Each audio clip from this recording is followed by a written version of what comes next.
Hey back. Hey back. Hey guys, welcome back to my channel. My name is Blue and it's been so long. I hope you guys are doing well.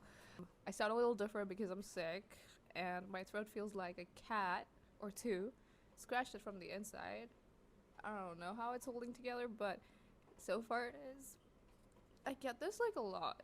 Like almost every year I'll get really bad dry throat where I'm waking up feeling like my throat was just like it's sandpaper every morning and I'm just like struggling to breathe. I'm just waking up like and then it becomes normal in a few minutes. It takes a few minutes, but that first breath I take waking up is just so painful. That's probably the most painful part of this dry throat, and I am dealing with it. I realized I have to change if I want this channel to work, and if I want to do even half of the things that I want to do all the things that I've planned for myself, or even like daydreamed about. And so I've been coming to a very slow, powerful, intense realization that I'm not moving in the direction that I should be in terms of my art or my career.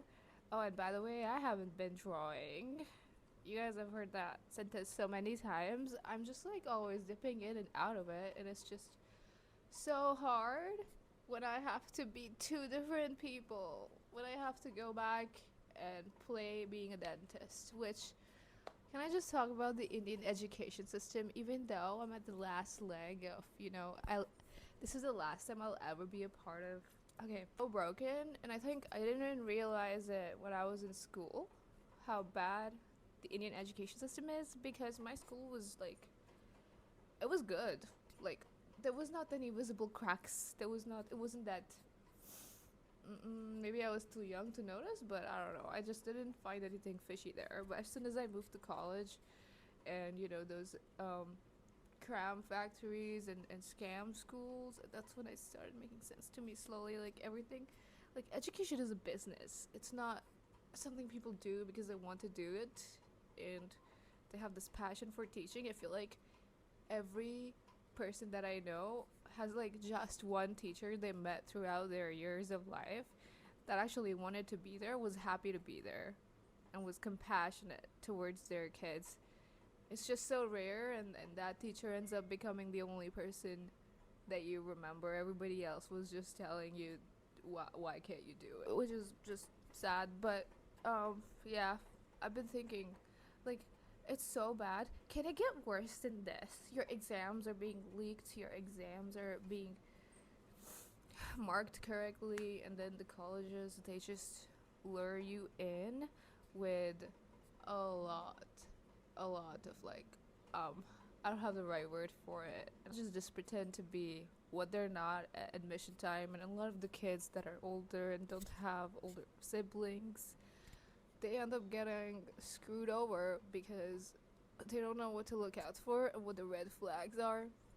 You should do these five things before you get into a college. I mean, yeah, not everybody, not all of us can just go and have like higher education in Singapore. I mean, like these are five things that I wish I knew when I was getting into a college. If somebody told me this, my life would have been completely different and I would have picked a better college for myself. So, if you have someone that's recommending you a college, as long as they're your best friend and you think they wouldn't put you in, like push you in the wrong direction, or aren't doing it out of jealousy or to see your life burn the way theirs did, don't trust nobody. Because a lot of colleges, including mine, when somebody puts your name in, when somebody brings you as a client to colleges, they get a commission.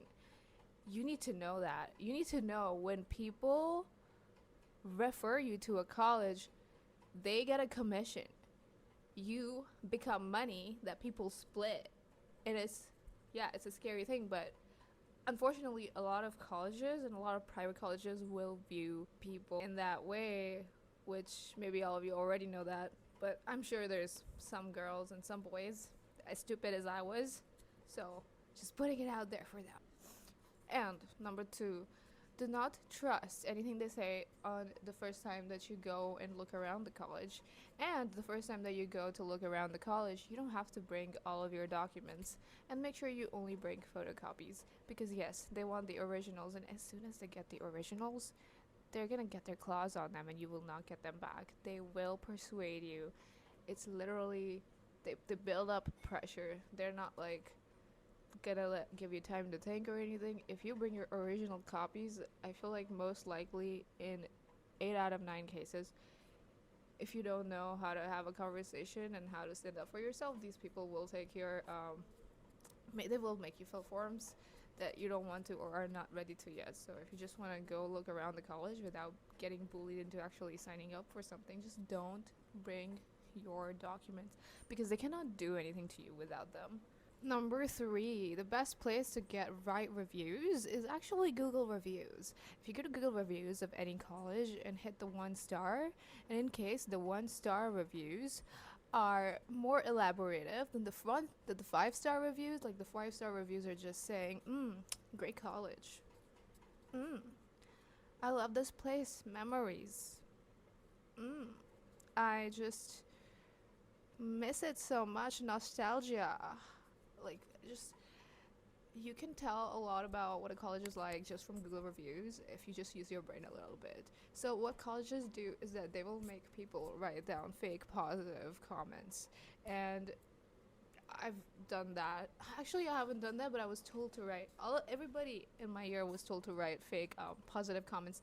I didn't, but they sort of did it in the assembly, like for all the jailees in the hostel, so you couldn't leave until you wrote a positive review, and I was just standing there pretending to write it down.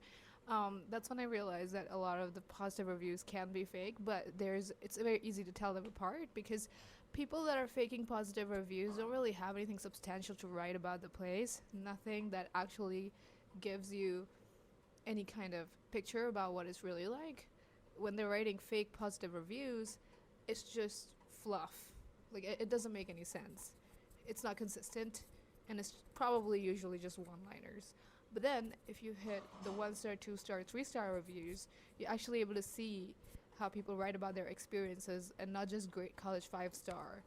And the same for my college. If I go and check the 1 star reviews, there's so many angry reviews there talking about how everything is fake, everything is made up, and things just don't make any sense there. And that is a common experience between many people that replied.